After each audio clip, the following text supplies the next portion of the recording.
children, in the previous session we have seen an experiment of what Arvind has performed. Not complete experiment, but how to start the experiment and what the necessary things he want.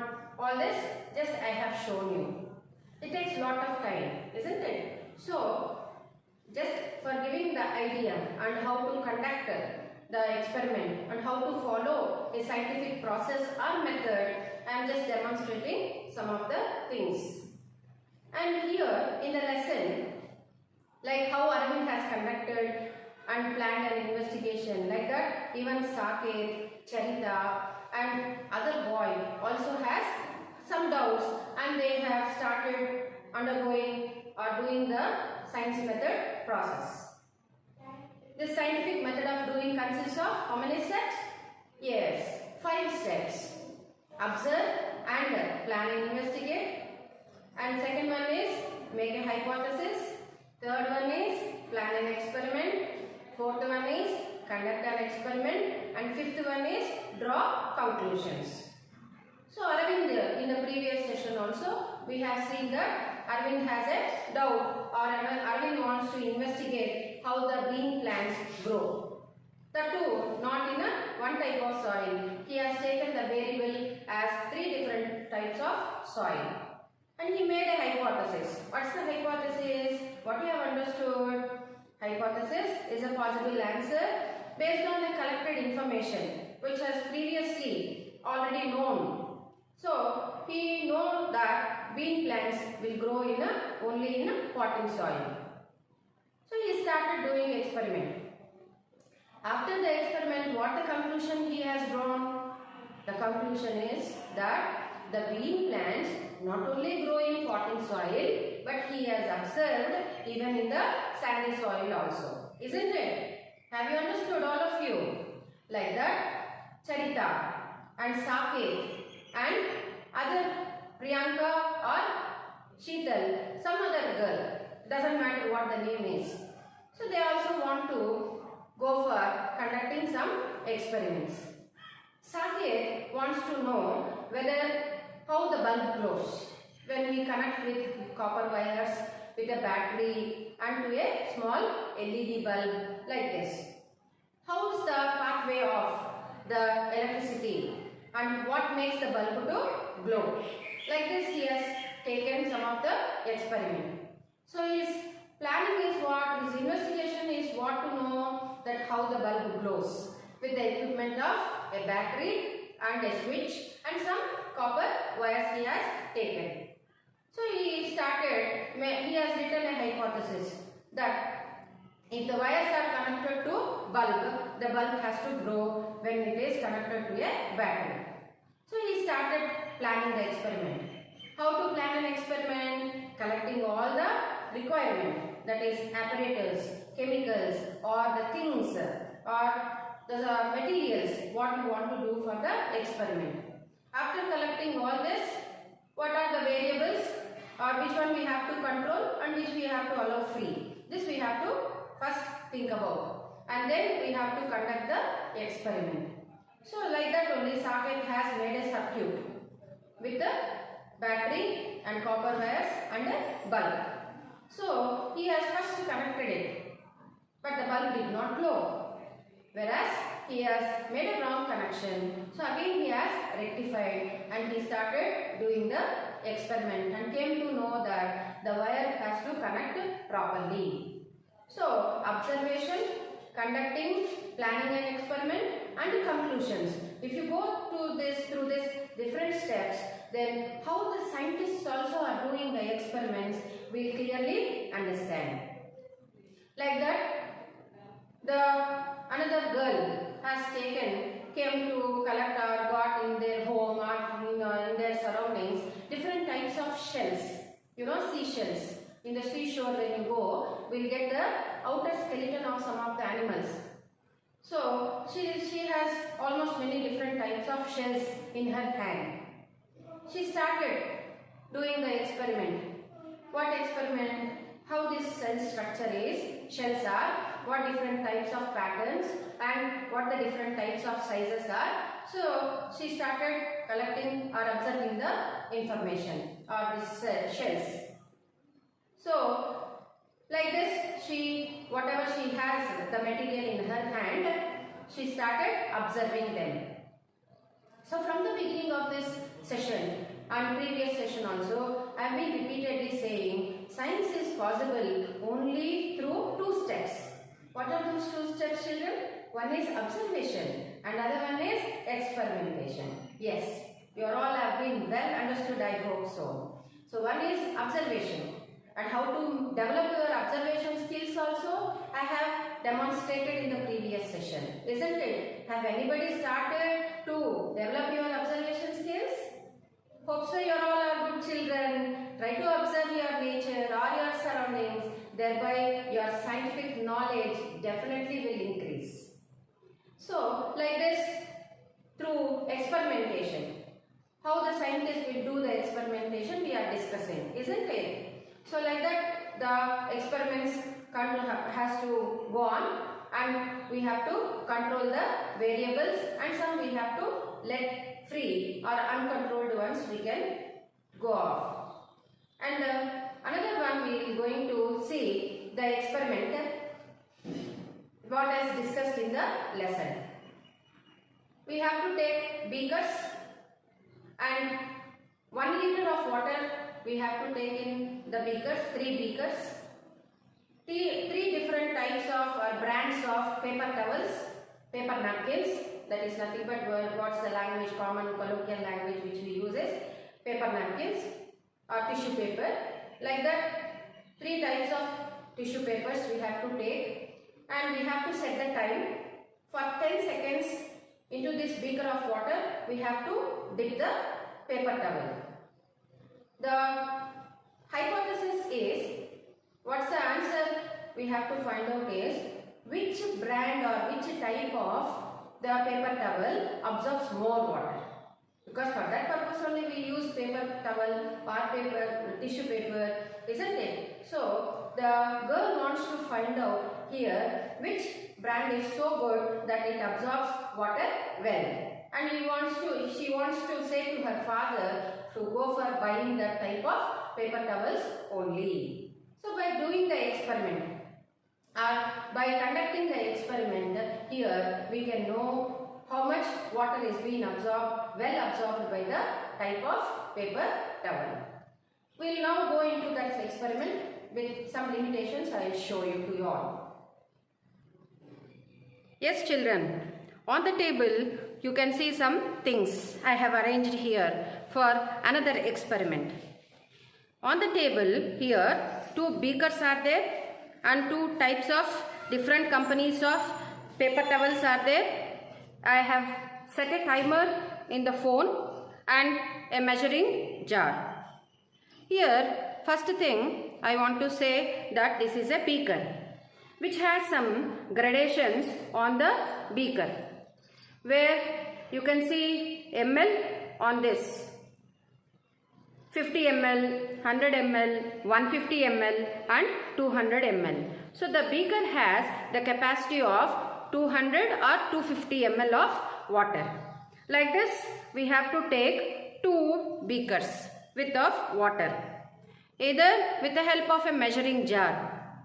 This is the measuring jar where it measures of 100 ml of water here. Is it clear? Are you able to see this apparatus? So this is a simple experiment in where in each science lab we will see. So I am pouring here the water in the beaker. 100 ml I have taken, and one more 100 ml I am been pouring through this. Pouring into this. See here, another 100 ml I have taken and I am been pouring into this beaker.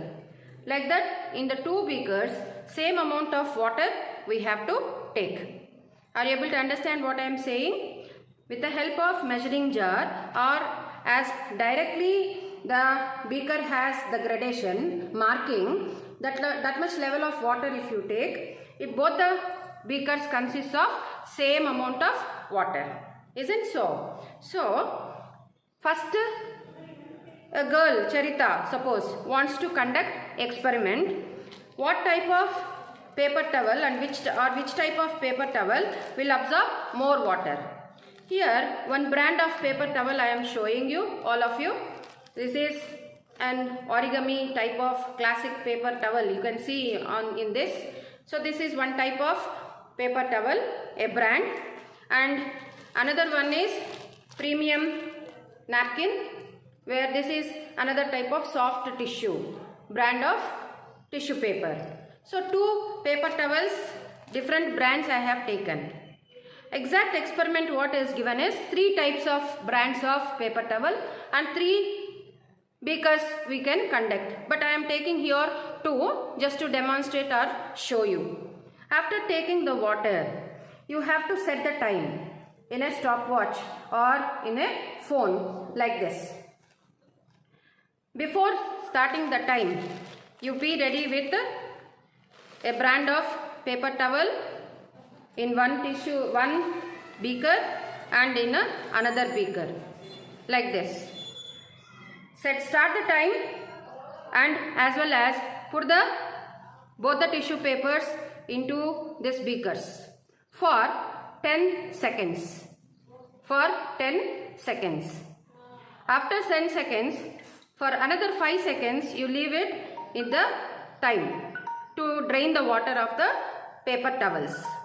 And now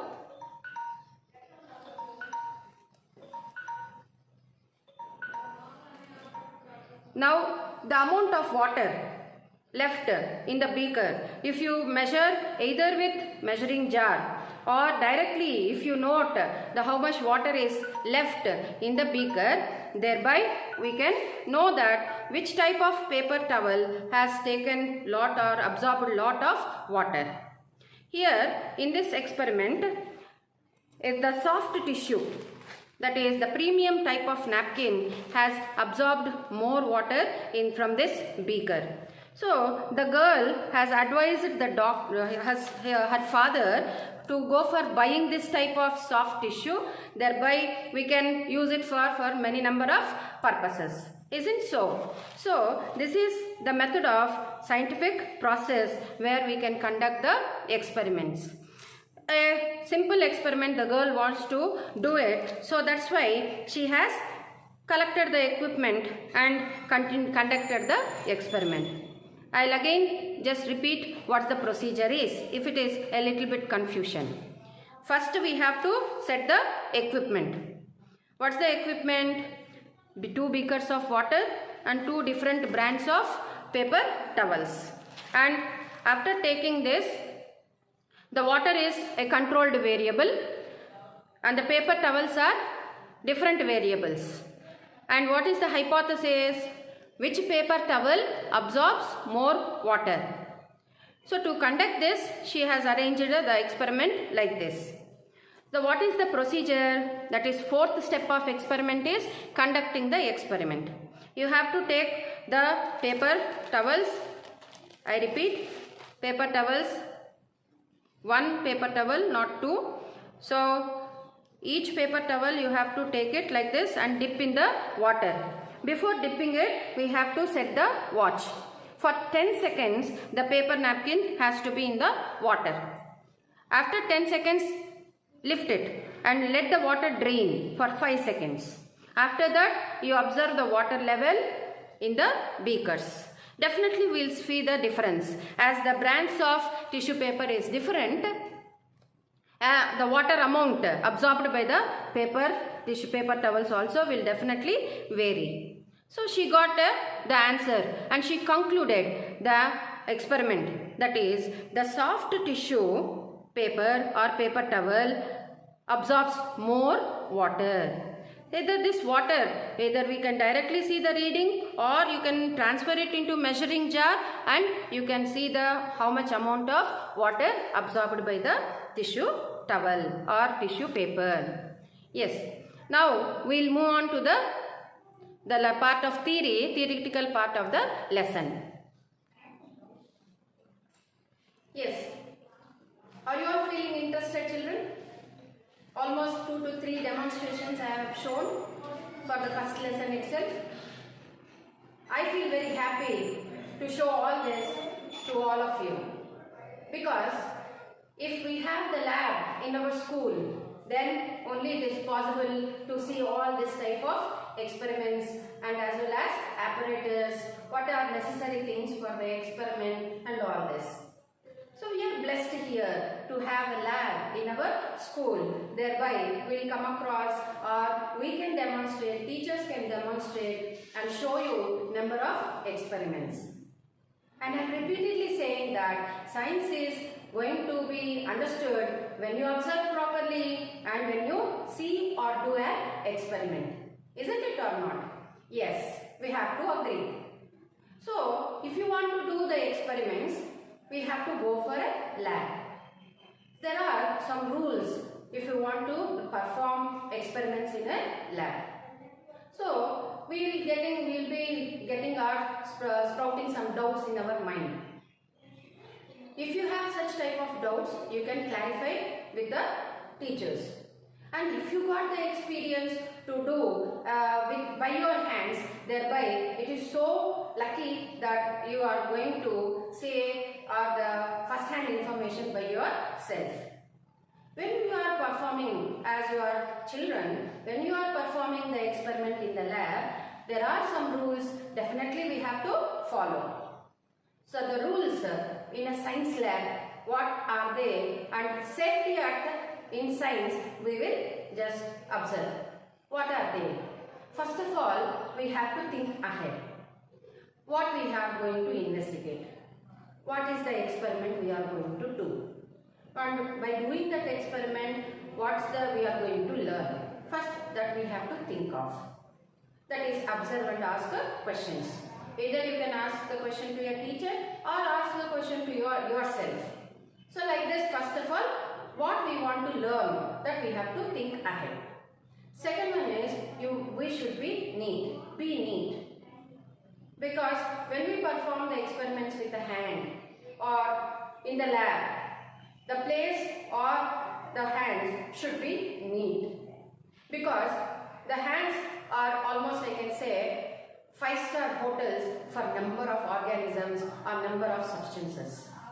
Many other, because we touch with our hands. So thereby, we have been touching many substances or things or etc. etc. Thereby, almost everything gets deposited on our hand. With these unclean hands, if you perform an experiment, definitely we will get an error. We will not get the perfect answer. Thereby, the experiments goes wrong. So you see that the place in the lab and as well as when we are performing, definitely we have to clean ourselves and we have to be neat. See, the lab also cleaned properly and it is in a neat and fine condition. Second thing is, don't touch any chemicals directly without any teacher's permission. So thereby, some may be strong acids or some may be strong bases, where if they fall or if they leak, they may cause irritation or it may burn the skin. So some types of dangers are there.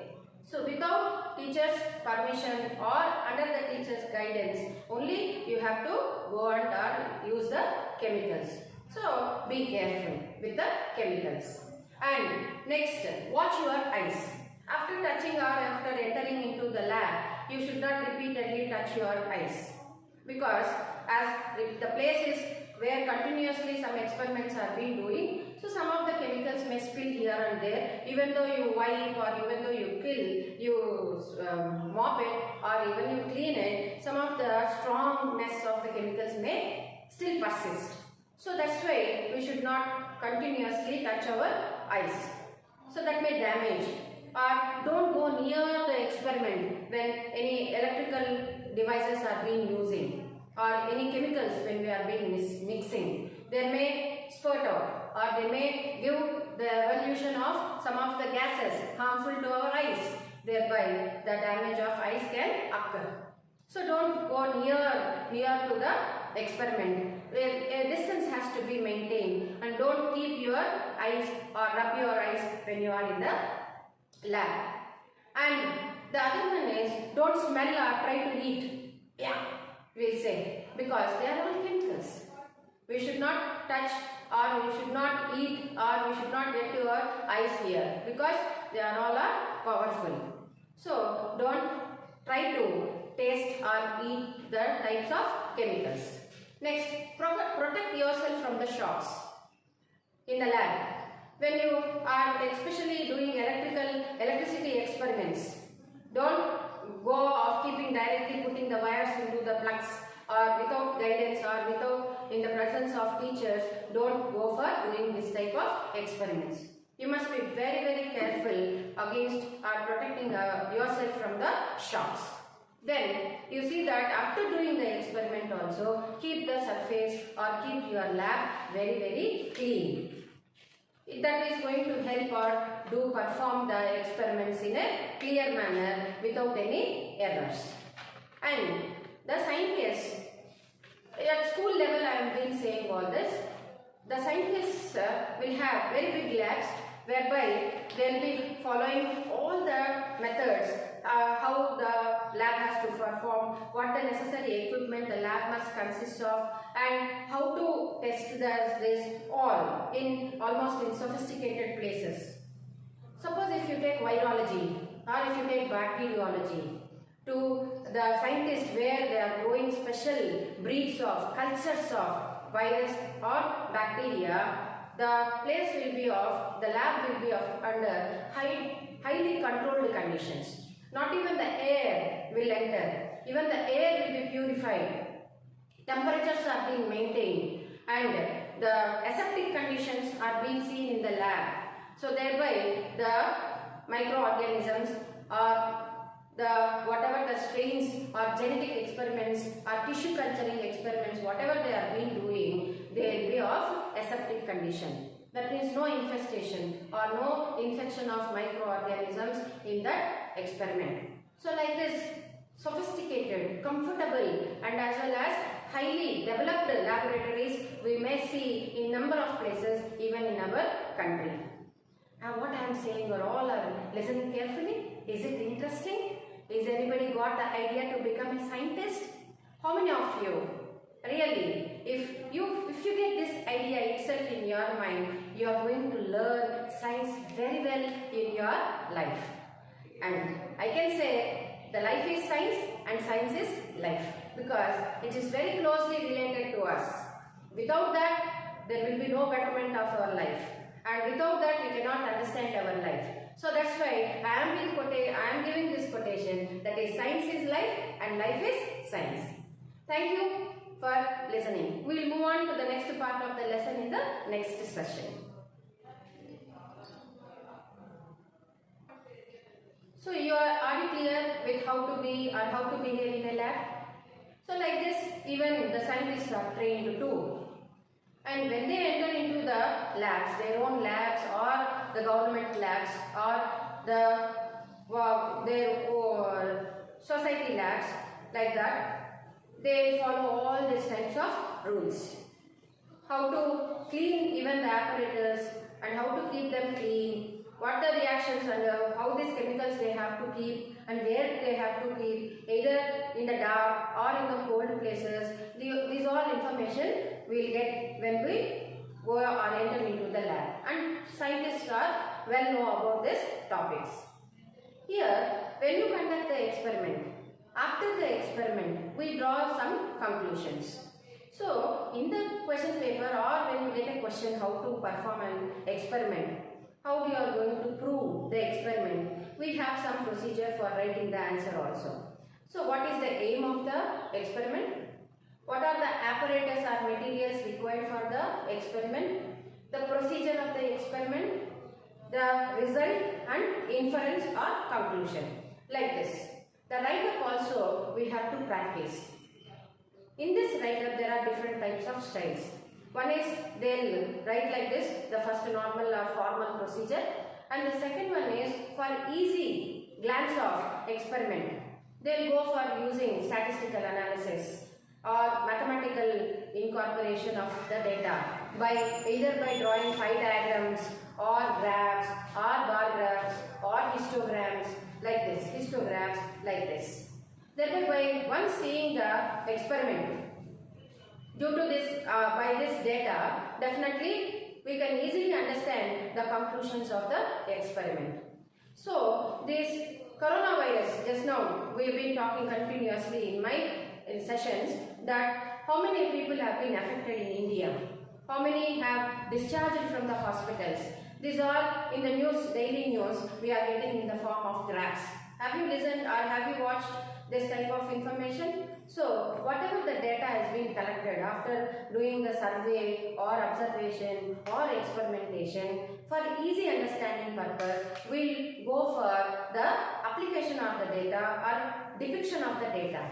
That is by either by chart or by pie diagram or by graph method, etc., etc. Thereby, we can clearly understand the experiment. So these are all the methods, what I am saying are the systematic procedure of revealing the secrets of the experiment or the unfolding the secret of the experiment here. So this is the same practice is been going on from years together by all number of scientists. Whatever the findings they have been doing, either it may be invention or maybe discovery, whatever they have been doing, they publish themselves. Thereby, that is shown to all of them, all of the common people, and they proudly announce that something has been found out by so and so scientist. For example, in the beginning class, in the introduction, I said Robert Hooke is the British scientist who has found out the cell. But unfortunately, the cell which has found out is a dead one.